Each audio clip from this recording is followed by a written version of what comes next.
Welcome to another episode of The Student Manager. It's the Hiring Manager episode brought to you by Fonger News. And joining me from Southern California, fresh off he's 1 month working with the Anaheim Ducks in group sales. They just had their game last night, lost to the LA Kings 5-3.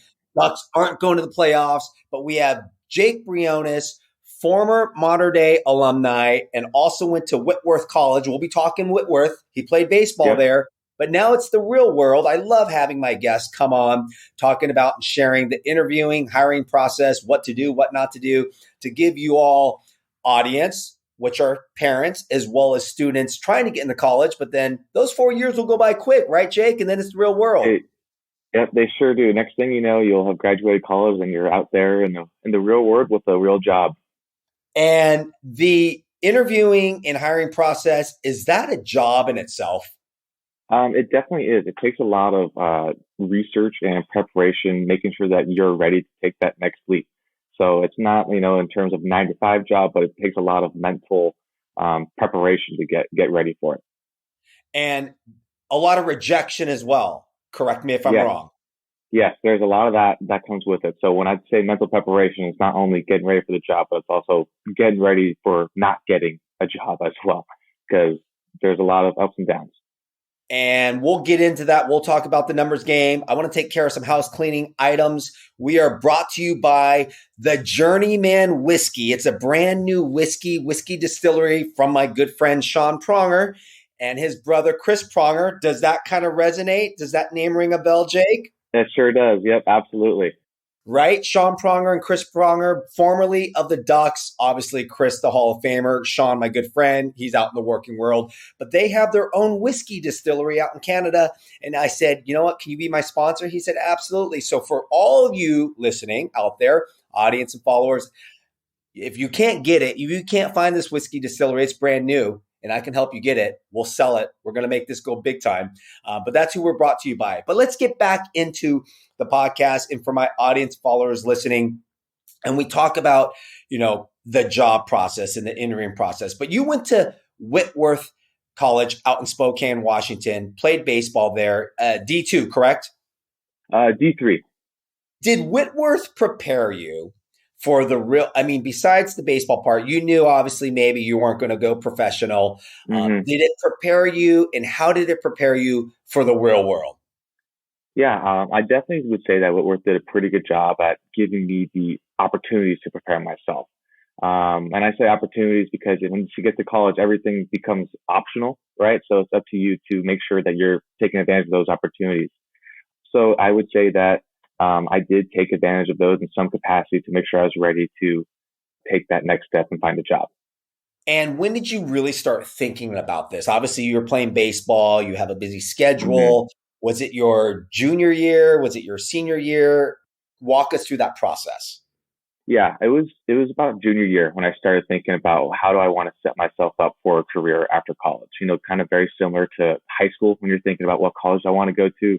Junior year is kind of that time frame when that all begins. And there was a little bit of a strange hiccup there because my junior year was also 2020 when COVID kind of stopped the world there. But I had reached out to the Lake Elsinore Storm for an internship that summer in the minor league system down here in Southern California, and I had one set up, but unfortunately, it did get canceled with the season. But that's kind of the time frame when I started looking into setting myself up for post-grad life.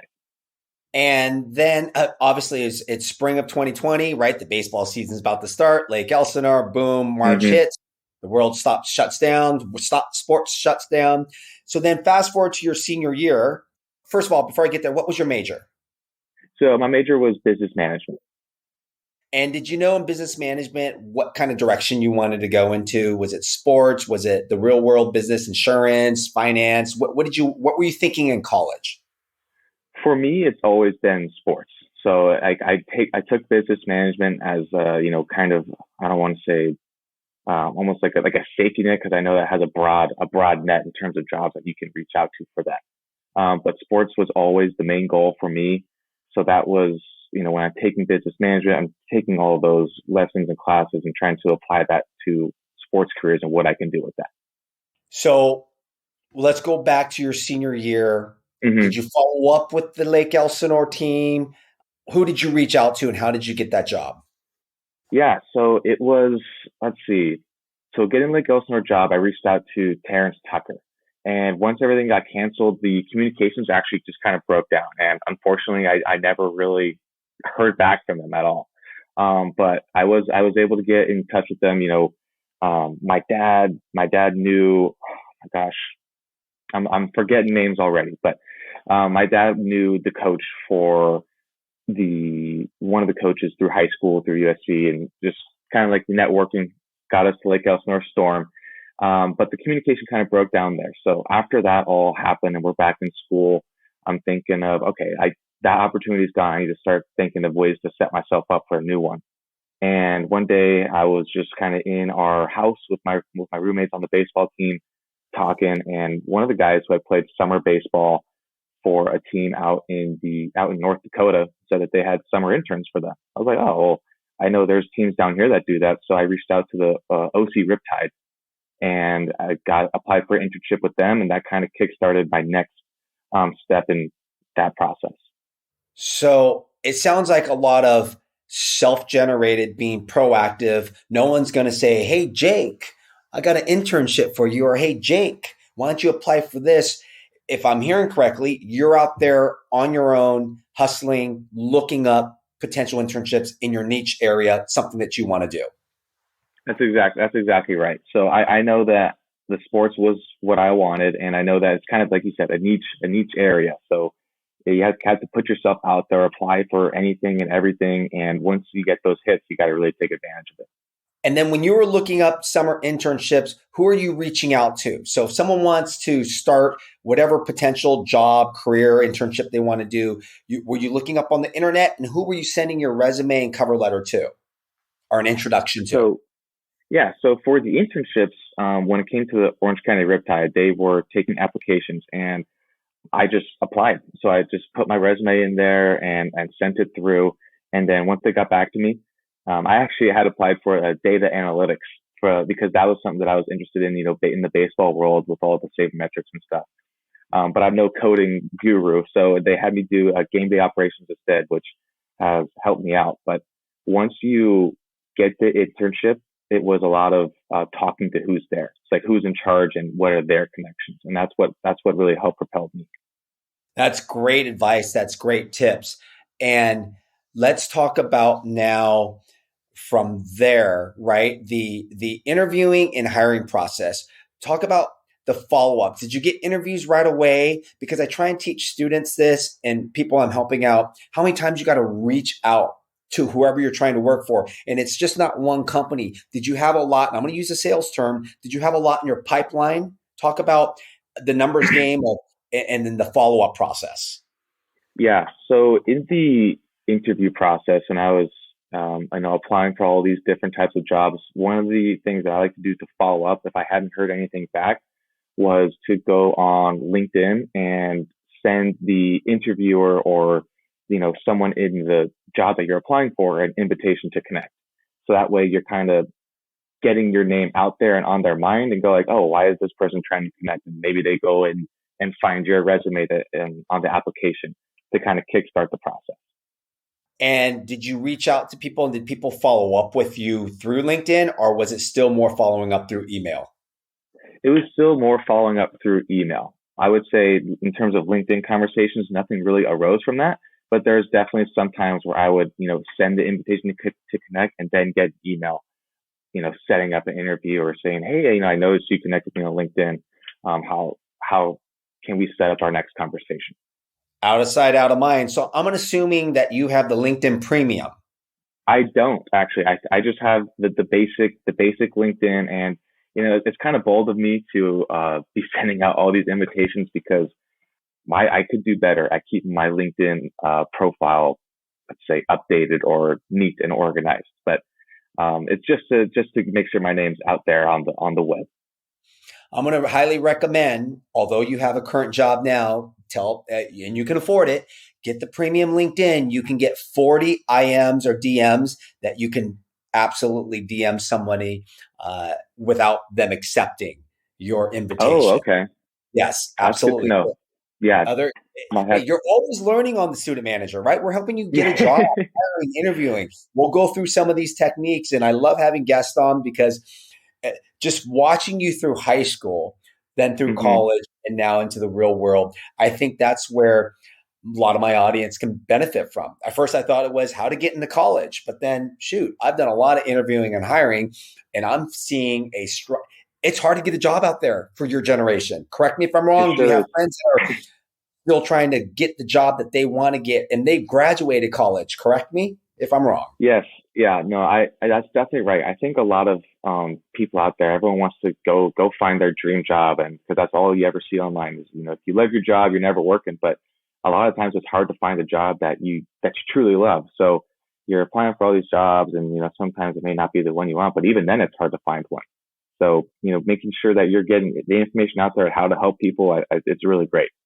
Let's talk about the rejection, right? How hmm many no's have you heard and how do you battle back from that? What do you do to keep your mental health just like, oh my gosh, am I ever going to get the right job? Or if I'm ever Yeah. going to hear back from this company? So a lot of it actually is you just don't hear back. So there was a few times when out of college when I had the internship and was applying, I just didn't really hear back from anyone. I was like, okay, well, I guess that's it. I didn't hear anything. But I will say this with the Ducks. So I'm with the Ducks now for about a month, and I actually applied for them three separate times. So I applied for the Ducks first time, fresh out of college, for an inside sales role, and I didn't hear back from them. Okay, no big deal. I ended up finding the job with the Quakes, so it worked out. And then when I was with the Quakes, another opportunity arose through networking within the Ducks for a position in their sponsorships department for an activation role. And I got the interview that time around because again, was able to make some connections within the organization. So I got that first interview, and unfortunately, I didn't get that role either. But conversations went really well with both my connection and the recruiter. So the Ducks were still very heavily on my mind. And then once a position came in roughly January for the role that I did with the Quakes, which is a group sales account executive, I was like, this is the one. I got to go for it because it's what I do now. I'm good at it. I think I can nail this job. So I applied for it and I ended up getting the job. So at the end of the day, no matter the amount of times you get rejected by even one single company, it's always worth a shot to keep trying. Third time's a charm. I love the persistence, Exactly. wears down resistance. Now, let me ask you this because I help consult some students and people that are going through that process. You might have a job right now, hmm right? You might not have a job, but you're networking and you're connecting with someone that could lead to a job, not today, but maybe a year down the road, right? You might be entering your senior year in college, but you want to go through that process to set you up for the next year or the year after. How do you keep in touch with that person? Did you keep in touch with the Ducks throughout the first rejection and the second rejection just to keep your name top of mind?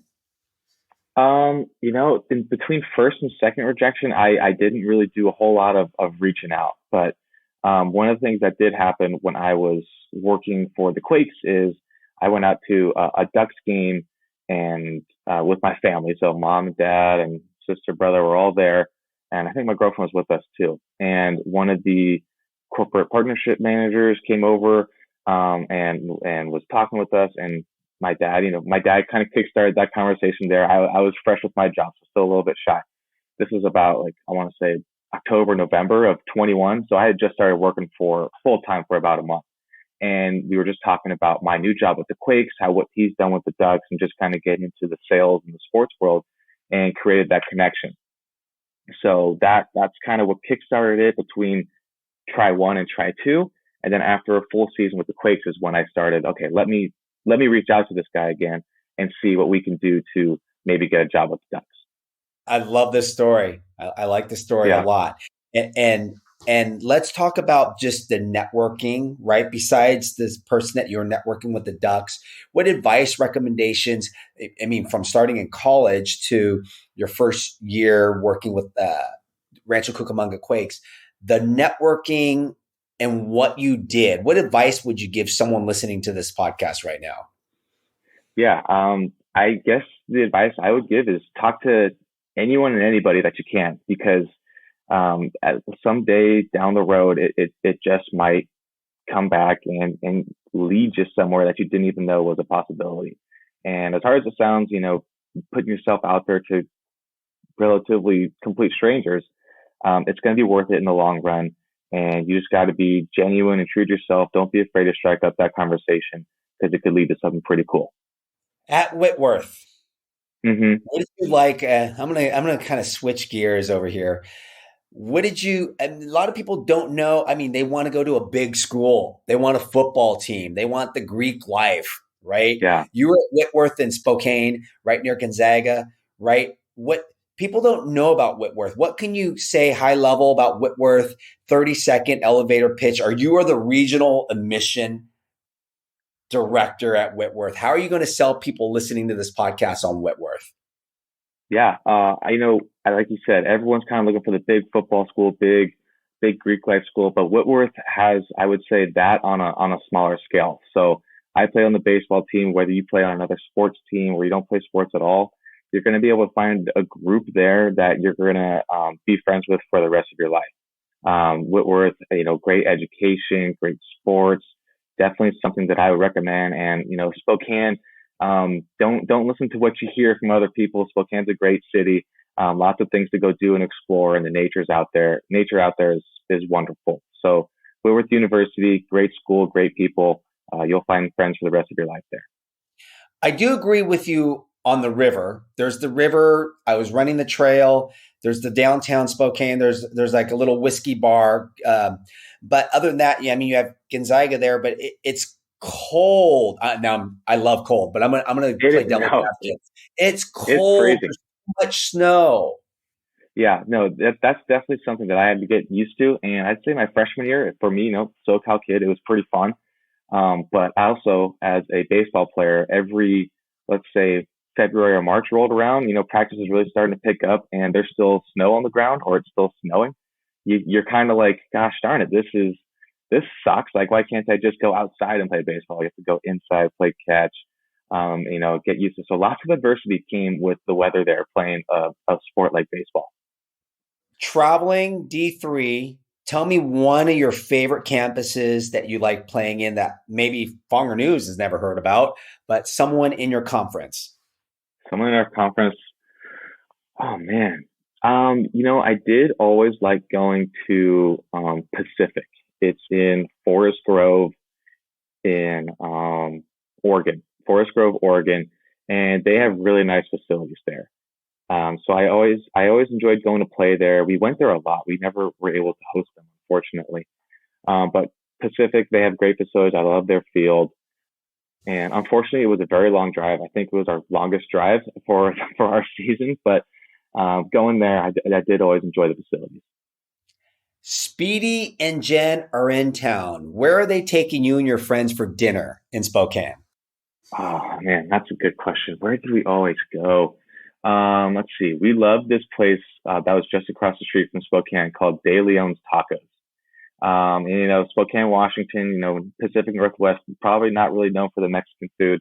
But this place was pretty darn good that we like going to. And there is always another one, pizza place called McLean's Pizzeria. That was where I was taken to on my recruiting visit there with the coaches. I love that place. So whenever my parents came out, we always made sure to go to McLean's Pizzeria as well. McLean's Pizzeria, and then he has his favorite Mexican food place. What's your top choice? What are you ordering there at the Mexican? At the Mexican place, I'm a big taco guy, so I'll go over there and I'll get some Al Pastor tacos. Those are my favorite ones. Wherever I go, if they have Al Pastor, I'm going to give it a shot. Favorite bar, drinking age, junior, senior. We'll get to the underage fake ID favorite bar, but when you're a junior, senior, where did you like to go drinking? Let's see. Unfortunately, like I said, I had the pleasure of being a junior and senior during 20 and 21, so the COVID restrictions are pretty tight. But when I did go out, there is this piano bar out there that I really enjoyed going to. I can't remember the exact name. It might just be the piano bar, if I remember. And then there was also Fast Eddie's out there as well. So those were a couple of bars that I would have liked to go out to more often. if COVID wasn't a thing during those times. That's right. I mean, a lot of my guests that were either in college or they're experiencing colleges for the first year during the COVID are even graduating during that year. So there's the next couple of years are interesting because you guys went through an experience that no one else will ever go through, at least in our Yeah. life. Yeah. So, um, Hopefully. absolutely. Now, what about maybe when you're a freshman and sophomore? What is there any underage bar that most of the younger kids go to? Yeah, there is one that a lot of people would be able to go to, no problem. It was called the Bigfoot, and that one was actually closer to Whitworth. So the piano bar and Fast Eddie's, those were downtown Spokane. So a little bit of a bigger drive to get there. But there's this place called Bigfoot that a lot of people would go to, whether during the middle of the week for a quick little happy hour on the weekend as well. That was a pretty popular spot amongst our group. And is there a lot of interaction between Gonzaga students and Whitworth, like when you're out in town, or not really? There's definitely some. Like I had some friends on my team who were able to make connections because there are some Gonzaga kids. A lot of Washington schools like to recruit sports locally. So there were some Gonzaga kids that went to Gonzaga that knew kids at Whitworth. So there was, if you kind of like knew the right type of people, then you'd get the intermingling between Gonzaga and Whitworth. So I'd say definitely to some extent there's some social interaction between both schools. Let's get back to now life after graduation, right? Mm-hmm. Working for the Ducks. When you got your job with the Ducks, or even with Rancho Cucamonga, after you got the job offer, did you write a personal thank you note? Or have you ever written a personal thank you note after an interview? I haven't written a personal thank you note, but one thing I always like to do is after the job offer, and maybe this is kind of, me being part of the younger generation, written notes you don't really see much of those anymore, but I do like to send a text message or an email saying, anyone who is a part of the interview process, thanking them for the opportunity, enjoyed our conversations, really looking forward to getting started. Or even if there's a rejection too, right? Regardless, I like to send them an email thanking them for their time and taking me through the process. Did you ever get two job offers at once and you had to accept one and you had to tell somebody, no, I'm looking at another job. I decided to take this job offer. How did you go through that process?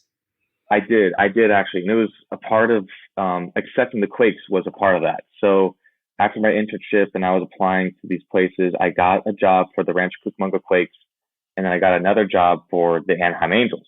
I guess I should say Los Angeles, but I like saying Anaheim Ducks. The Anaheim Angels. And it was so hard for me because I grew up an Angels fan. I am an Angels fan, and working for the Angels has always been something that I wanted to do. But there was just something about the Quakes that just kind of took me there. And it was one of the hardest decisions I ever made. And, and it's something that when I first started working, I was like, darn, did I make the right choice? And I'd say where I am right now, I think I have made the right choice so far, but it's hard saying no. It's something I did enjoy doing, but something that I thought was right. And when you said no, did you communicate that over the phone through a Zoom meeting?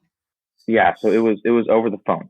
So I reached out to the hiring manager. They had offered me the job. And once I got back to them with my decision, I called them over the phone, let them know that I was taking a different opportunity, and they're very nice about it. So it made me feel a lot better. They didn't sound bitter or anything like that. Very nice about it, and wish me luck. It's a numbers game. It could be in the vice versa role. But let me ask you this: during the interviewing process with both of those organizations, did you communicate that you were interviewing with two companies? I mean, they're interviewing you, but they also have to know, and I tell candidates this, you need to be interviewing them as well, and you have your choices, kind of like picking Whitworth over Pacific, right? Did they know at any time during the process that you were looking at another job, or did they think you were only looking at their position? I didn't communicate that I was looking at other jobs, but I definitely think that they were aware of the fact that I was looking for other jobs just because of the position itself, entry level. And there was lots of people interviewing for this program with the Angels as well. So I didn't make it aware, but I definitely think they knew it was a possibility or a strong possibility. throughout the process. What advice would you give to anyone junior, senior year looking for an internship? That's going to be question one. And then I'll Mhm. follow up to say, now that you graduated, what about a recommendation to getting that first entry level job, maybe with one internship under your belt? Yeah, I'd say when looking for an internship, don't just hop online and type in internships and expect to, find one that works well for you, because there might not be one that shows up, and you might have no idea who's a part of that organization. I would say start with, the people in your university, whether that be professors or other, student peers or teammates, because they might have stories to tell you. They might have connections for you. So start there, see where that takes you, and find an internship. And then in terms of getting that first job, same type of thing. If you have said internship, start with who's already there. Like, hey, I'm looking for another job. Can you help me out? This is what I want to do. And if you're looking for something to do in the sports industry, what I always wanted to do, the advice that I got is a good way to get your foot in the door is through ticket sales. And that was kind of my approach once I graduated, was I just started applying for a whole bunch of roles in ticket sales. So I did that, landed the job, and I've learned a lot, met a lot of people, and found my way here. I know there's still plenty of places to go and room to grow. So we're looking forward to that. 1 month with the Ducks. What do you love about your job today? Honestly, the people there are fantastic. I jumped in during the middle of an 8-game homestand. So every other day there was a home game, and everyone has these groups sold, or these people they got to see, things they got to set up. And I just got here, don't really have anything going on, but everyone was making sure to take their time, making sure I had met people, having conversations with me, and that I'm set. So the people there have been great. And it's always fun working in sports, to be honest, because it kind of gives you a little bit of extra fun to do on the side. And I personally know what you do because I'm engaged with some people that sell tickets. But for my Mm-hmm. audience and listeners out there, let's go through a game day. I'm sitting in my seats, right? What's Jake Briones going to do when I'm sitting in my seats that I might have gotten from you, or my premium seats? What's your, because you got to make your rounds. What are you doing? Yeah, exactly. So if I have a group coming out to a game, what I'll do is after I've kind of handled all the other stuff before the game or other things going on, I'll pay a visit to my groups and just kind of ask them how everything's going. Did they get into the stadium all right? How are the seats? Are you getting your food okay?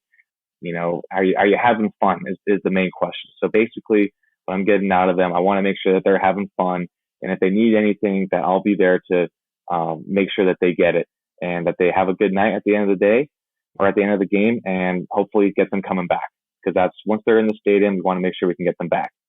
It's all about entertainment. Now, this is your chance. You have my audience, you have my listeners, you have not only students, you have parents that might be Duck fans, that it's all about networking. It's about who you know. How can they get in touch with Jake Briones? Like, what's the big sell? What's the big pitch for the Anaheim Ducks for someone out there listening that is a hockey fan? Well, if you're interested about the Ducks, unfortunately, the season just ended and we didn't make the playoffs. However, going into next year, it's going to be very exciting. We're hoping to get one of the top prospects out there. Hopefully, he's going to be a great player, Connor Bedard. But if you're looking to get in touch with me about Anaheim Ducks group events or other Honda Center events, you can always reach me at my email, jbriones@anaheimducks.com, or go on the website for more information. Go to group sales, and I'll be the guy to help you out. And if you can't get a hold of him, for my audience and listeners, you can always reach out to me, right? They're going to say, hey, do you have any tickets? Know anybody? Because that's what you guys do. You want to entertain. You want to get someone to come out there, and then hopefully they have a great time, and then bring them back. So I'm going to end with this. We're going to have a little fun. I love doing this. I just did this with my last recording. You think you're good at interviewing, Jake? I think I'd be okay at interviewing. And you've done great on this podcast. Very clear, specific questions, answers, helping my audience to, during that interviewing and hiring process. So first, we're going to start out with this. Do you even know what a 30-second elevator pitch is? I do. Yes. Okay. So that's, first of all, my listeners, now that you know I talk about it all the time, hopefully you guys do too. But sometimes guests, I put them on the spot. They're like, they may not have heard that term. They know what it is, but you actually know what the term is. So before we get into it, explain, what's your definition of a 30-second elevator pitch? 30-second elevator pitch. It's basically you're selling yourself in a quick amount of time. How are you going to get someone to like you in 30 seconds? You got to keep it short, concise, and to the point. Make sure you got everything out there for them to hire you, essentially. All right. We are at the Honda Center right now. I'm in concourse level 1. I'm going up to concourse level 3, getting to the premium club seat area. I run into Jake Briones in the elevator. He doesn't know who I am. I could be a CEO of a hiring company looking for someone. And I say, hey, what do you do? Who are you? Go. All right. Well, I'm Jake with the Anaheim Ducks. I'm a group sales account executive here. I coordinate group events, group tickets, group nights, anything that you're looking for to bring out a company, friends and family. I'm your guy to set up a fun night for you and your group with the Anaheim Ducks and keep you coming back. Great 30-second. That was less. That was to the point. I like it. To the point, specific. Now, Jake, why should I hire you? That's a good question. And that's what I was asked in my last question for the Ducks. So, you should hire me because I'm a young guy who's just getting his career started in the sports industry. I have a lot to learn, a lot of room to grow. And I'm excited about those opportunities. I'm excited about where that could lead me in the sports industry. And I'm just really excited to get going on those types of opportunities in the sports industry. And I love, again, I'm going to tell my audience that it's not what he says, it's how he says it and how he comes across. So you have that passion and energy. But more importantly, I just told somebody about this. You said, that's a great question. That's a great hint I give to everybody when you're asked a question rather than saying and pausing. When you answer back, that's a great question. That buys you 1 or 2 extra seconds of time. Does it not, Jake? Yeah, absolutely. I use that a lot in the interview process. Honestly, it's a game saver because a lot of times you could be prepared as much as you want, but sometimes you'll get asked a question and maybe you are ready for it, but just something doesn't click in your brain and you kind of blank, you draw a blank. So that's when you say, that's a great question because it just gives you a quick, like you said, half a second to maybe come up with something that sounds a little bit better than, so absolutely use great question. I love the preparation. Jake, it's been a great time having you on the podcast, sharing your recommendations, advice in the interviewing and hiring process, as well as at the same time, talking a little bit about Whitworth baseball. Thank you very much. Fonger News is out.